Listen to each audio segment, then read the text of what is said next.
어, 죽을 뻔하였습니다.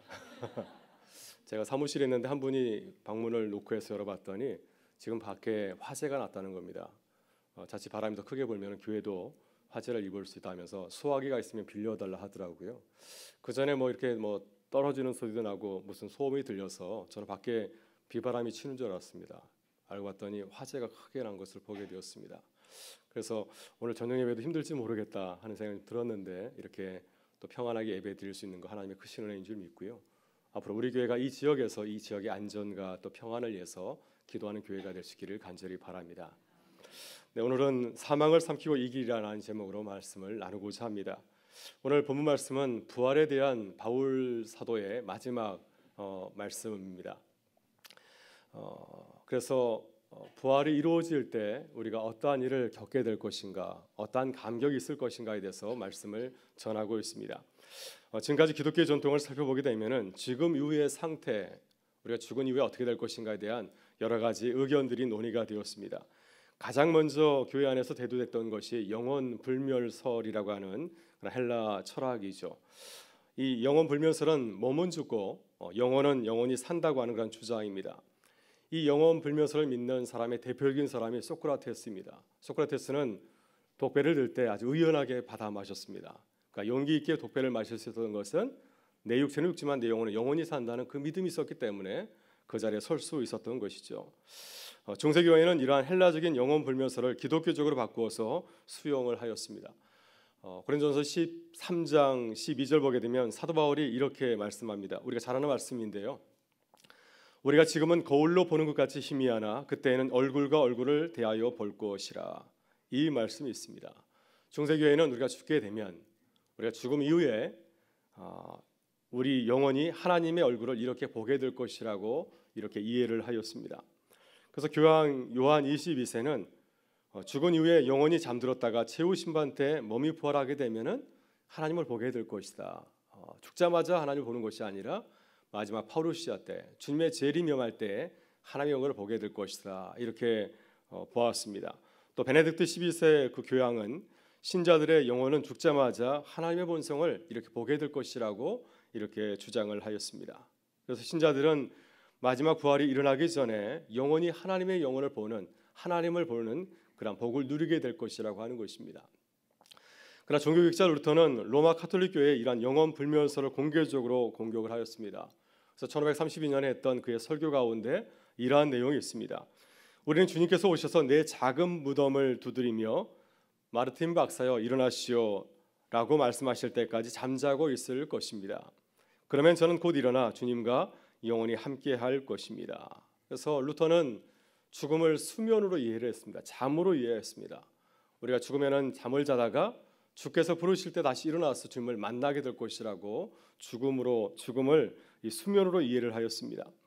우리가 구약 성경과 신약 성경을 보게 되면 성경은 죽음을 수면으로 이해하는 것을 보게 됩니다. 신명기 31장 16절을 보게 되면 하나님께서 모세에게 이렇게 말씀하였습니다. 또 여호와께서 모세에게 이르시되 너는 내 조상과 함께 누우려니와. 그래서 눕다라고 하는 것은 잠을 뜻하고 있습니다. 그래서 너는 여기서 잠에 들게 되겠지만은 너의 백성들은 가나안 땅에 들어가서 살게 될 것이다 하면서 이제 이 모세가 죽게 되는 그 사건을 그 수면으로 이렇게 이해하고 있는 것을 보게 됩니다. 예수님께서 죽은 자를 살리실 때 죽은 자가 잠을 자고 있다 하시면서 살리셨습니다. 그래서 회당장 야이로의 딸을 살리실 때 사람들이 막 애곡하지 않았습니까? 그들을 향해서 지금 아이가 자고 있다 말씀하시고 방에 들어가서 자고 있는 야이로의 딸을 향하여서 달리다쿰 소녀에 일어나라 이렇게 말씀하였습니다. 그때 죽은 소녀가 일어나는 놀라운 기적이 일어났습니다. 이렇게 종교개혁자들이 주장한 영혼 수면설, 이 영혼 수면설은 성경에 기초한 죽음의 이해를 잘 보여주고 있습니다. 이 영혼 수면설은 죽음 이후와 부활 이전의 상태를 잘 설명해 주고 있습니다. 그래서 죽음 이전과 또 죽음 이후가 서로 분리된 것이 아니라 서로 연결되어 있다고 하는 것입니다. 잠시 분리되어 있다가 다시, 그러니까 잠시 분리된 것이 아니라 연결되어 있는 거죠. 잠시 자고 있다가 일어나는 것으로, 그러니까 죽음 이전과 죽음 이후가 전혀 다른 세계가 아니라 똑같은 사람에게서 일어나는 하나의 사건으로 이렇게 설명을 하고 있습니다. 그래서 주님께서 다시 올지 일적에 잠자고 있는 자가 다시 일어날 것이라고 말씀을 하고 있습니다. 그래서 이 성경이 긴장 상태, 죽음 이전과 죽음 이후의 그 상태를 수면을 통하여서 잘 표현하고 있습니다.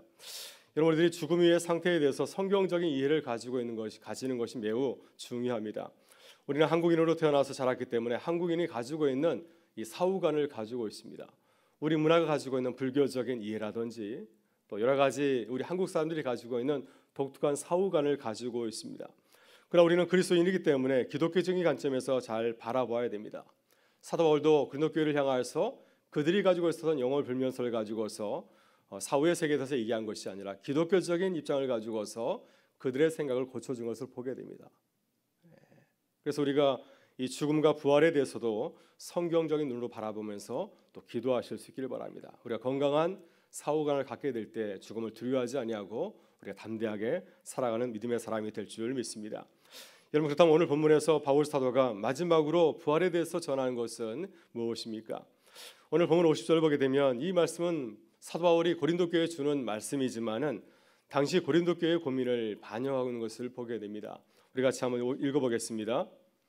형제들아, 내가 이것을 말하노니 혈과 육은 하나님 나라를 이어받을 수 없고 또한 썩는 것은 썩지 아니하는 것을 이어로 받지 못하느니라. 아멘. 네, 바울이 지금 이 말씀을 통하여서 전하고 있는 것은 무엇입니까? 부활하면 우리가 지닌 육신과는 전혀 다른 신령한 몸이여야 된다고 하는 것입니다. 그래서 주님이 장차 재림할 때 모든 사람들은 이 육신의 몸을 입고서 부활에 동참하는 것이 아니라 전혀 새로운 몸으로 갈아입고 신령한 몸이 되어서 주님께서 세우시는 그 나라에 참여한다고 말씀을 하고 있습니다. 육신은 육신이지만은 형체를 가지고 있지만은 전혀 새로운 형체의 몸을 갖게 된다고 말씀을 하였습니다. 이 말씀을 뒤집어 이해하게 되면은 신령한 몸으로 변화되지 아니하면 하나님 나라에 참여할 수 없다고 하는 것입니다. 주님께서 다시 오신다 하더라도 우리가 변화된 몸을 가지고 있지 못한다고 한다면은 어떻게 그 나라에 참여할 수가 있겠습니까? 지금 고민은 무엇입니까? 지금 고린도 교회 성도들은 변화되지 않은 육신의 몸을 갖고 있습니다. 이것이 바울 당시에 많은 성도들이 가지고 있었던 고민거리 가운데 하나였습니다. 만약 주님께서 우리에게 지금 오신다고 한다면 어떤 일이 될 것인가?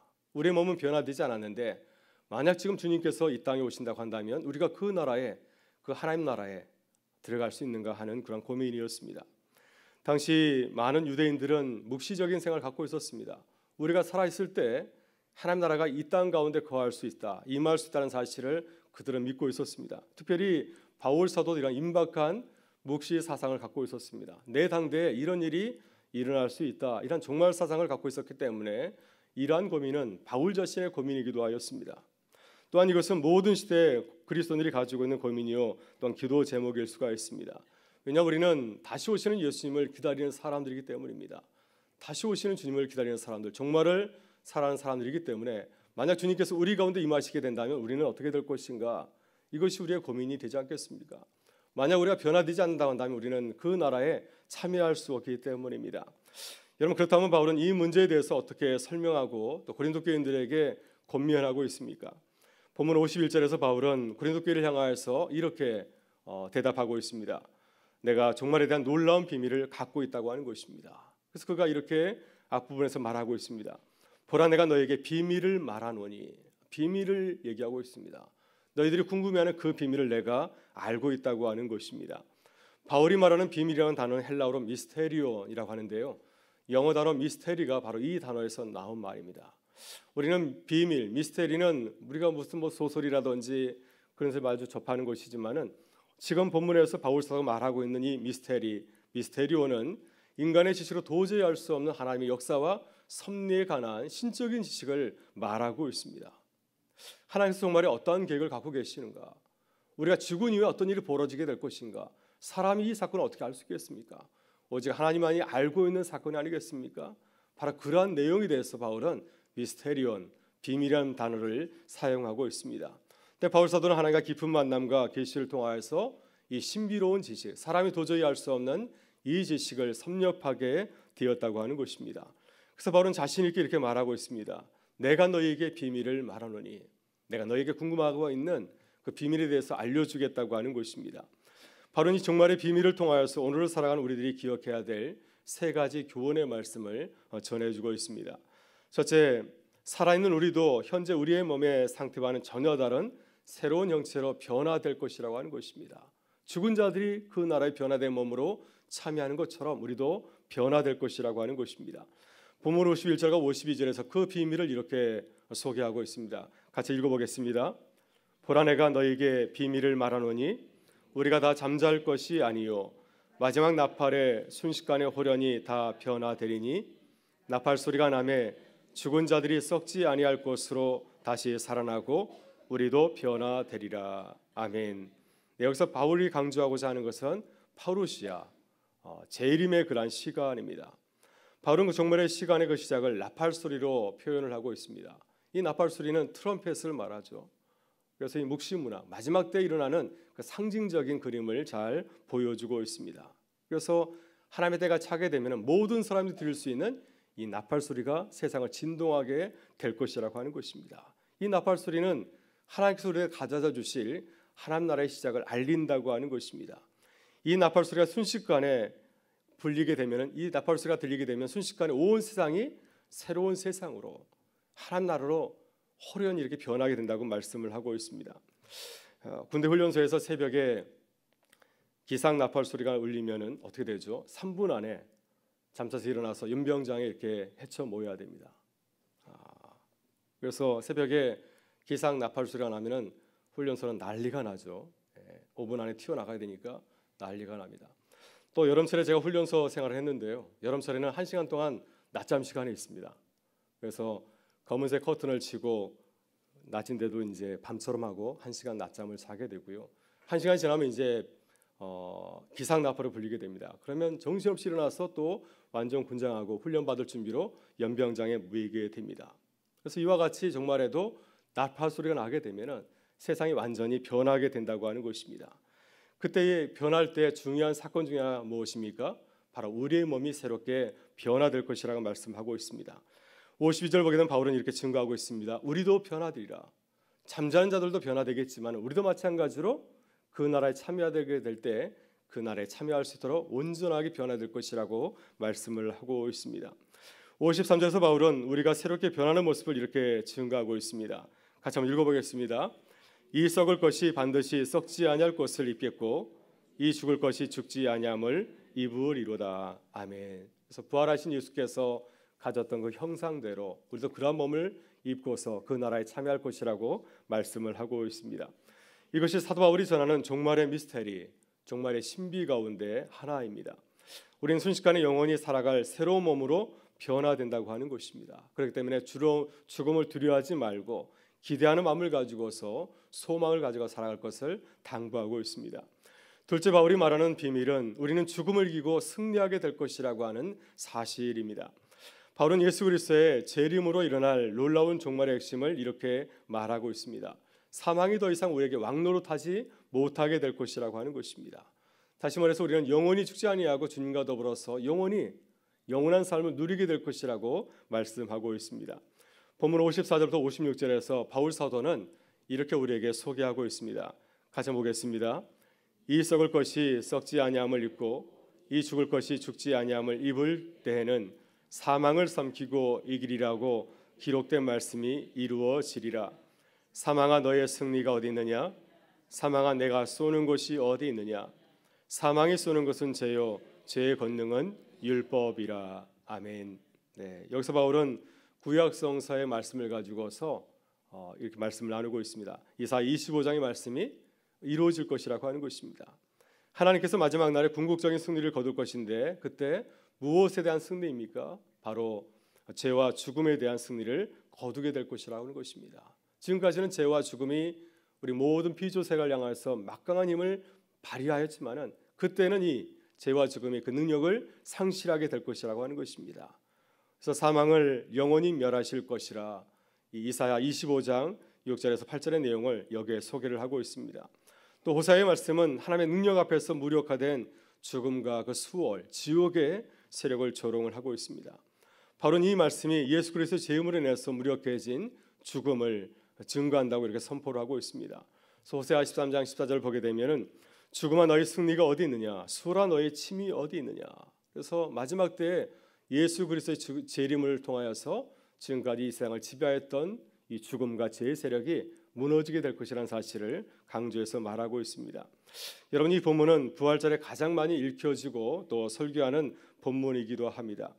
예수님의 부활 사건이 가지는 놀라운 종말론적인 의미는 죽음을 이기고 다시 살아나셨다고 하는 것입니다. 이와 같이 우리도 죽음을 이기고 살아날 것이라는 사실을 예수님의 부활 사건을 통해서 우리에게 증거하고 있습니다. 이것이 바울이 증거하는 종말의 두 번째 비밀의 내용입니다. 여러분, 예수 그리스도의 그 사건을 가만히 지켜보게 되면은 예수 그리스도의 십자가의 죽음의 현장을 보면 어떻습니까? 예수님의 죽음이 얼마나 무력한지 모릅니다. 죽음의 세력이 예수 그리스도를 바라보면서 얼마나 비웃고 조롱하였습니까? 그 곁을 지나가는 사람들도 예수님을 바라보면서 얼마나 조롱하면서 또한 비웃었습니까? 그러나 예수님께서는 3일 만에 다시 죽음을 이기고 살아나셨습니다. 그래서 오히려 죽음을 향하여서 조롱하듯이 말하였습니다. 죽음아 너희 승리가 어디 있느냐? 수라 너희 짐이 어디 있느냐? 여러분, 우리도 죽음 앞에서 무력하게 무너지지만은 다시 일어나게 될 것이라고 주님에게 말씀하고 있습니다. 이것이 우리들이 종말의 재림을 바라보면서 가지는 강한 소망입니다. 이 소망이 우리를 죄와 죽음을 이기고 승리하게 하실 줄 믿습니다. 우리가 죽음의 세력을 우리를 겁나게 할지라도 또 우리를 두렵게 할 때 죽음을 이기신 그 주님을 바라보면서 이 소망을 가지고서 넉넉히 견디고 승리하는 우리 교회와 성도 되실 수 있기를 주의 이름으로 축원합니다. 셋째, 우리는 종말의 회복과 승리를 바라보면서 항상 감사하고 최선을 다해야 된다고 하는 것입니다. 본문 57절과 58절에서 바울은 부활에 대한 말씀을 이제 결론 지으면서 고린도 교회 성도들에게 이렇게 당부하고 있습니다. 우리 마지막으로 읽어보겠습니다. 우리 주 예수 그리스도로 말미암아 우리에게 승리를 주시는 하나님께 감사하노니 그러므로 내 사랑하는 형제들아 견실하며 흔들리지 말고 항상 주의 일에 더욱 힘쓰는 자들이 되라. 이는 너희 수고가 주 안에서 헛되지 않은 줄 알미라. 아멘. 네, 부활의 메시지를 전하고 난 후에 사도 바울의 마지막으로 남긴 말씀이 아주 인상적입니다. 그는 먼저 하나님께 감사를 드리고 있습니다. 하나님, 우리들이 예수 그리스도로 말미암아 죽음을 이기고 승리하게 하시니 감사합니다. 예수 그리스도를 통하여서 이 승리를 맛보게 하시니 감사합니다. 하나님께 먼저 감사를 하고 있고요. 이어서 고린도 교회 성도들에게 당부의 말씀을 전하고 있습니다. 형제들아 더욱 주의 일에 힘쓰는 자들이 되라. 너희 수고가 주 안에 헛되지 않음이라. 그래서 이 두 가지 당부의 말씀을 하고 있습니다. 여러분, 우리가 부활에 대해서 가르치는 바울 사도에게서 배울 교훈이 무엇일까요? 바른 신앙을 가진 사람은 흔들리지 않는다고 하는 것입니다. 신앙의 그 목표를 향하여서 자라나오나 치우치지 아니하고 어떤 상황이 정해다 할지라도 두려워하지 아니하고 염려하지 아니하고 그 길을 끝까지 걸어간다고 하는 것입니다. 바울이 이러한 믿음을 가지고 있었기 때문에 부활을 믿었기 때문에 그는 고난 가운데 있었지만은 두려워하지 않았습니다. 믿음을 가지고서 내게 주신 그 사명의 길을 올곧게 걸어갔습니다. 여러분, 예수님도 그러하였습니다. 예수님도 죽음과 부활에 대한 분명한 믿음을 가지고 있었기 때문에 흔들리지 아니하였습니다. 항상 동일한 모습으로 십자가의 길을 걸어가셨습니다. 여러분, 사순절을 맞이하여서 주님이 걸어가신 길을 묵상하는 영적인 이런 훈련의 여정이 될 수 있기를 바랍니다. 우리를 위해서 고난과 죽음을 당하시고 부활당하신 주님을 바라보실 수 있기를 바랍니다. 우리에게 가장 큰 선물인 부활의 선물을 주신 그 주님을 바라보면서 우리도 그 길을 믿음으로 걸어가는 교회와 성도 되실 수 있기를 주의 이름으로 축원합니다. 함께 기도하겠습니다. 참 좋으신 우리 아버지 하나님, 오늘도 사랑하는 주의 성도들 한자리에 모여서 주를 예배하며 찬양하게 하시고 기도하는 기쁨을 주시니 감사합니다. 주님의 부활을 믿고 고백하며 걸어간 사도 바울처럼 우리 주님이 주실 부활의 영광을 바라보면서 우리도 걸어가게 하여 주옵소서.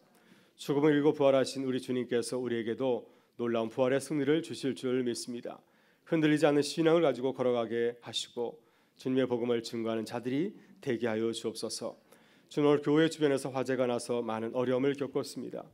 주께서 화재로 어려움을 겪은 교우들과 이웃들을 이루하여 주시고 섞여 어려움을 잘 극복하고 이겨낼 수 있도록 인도하여 주옵소서. 오늘도 간절한 기도의 제목을 가지고 나왔사오니 주께서 우리의 기도에 응답하여 주시기를 간절히 바라오며 예수 그리스도의 이름으로 기도드리옵나이다. 아멘.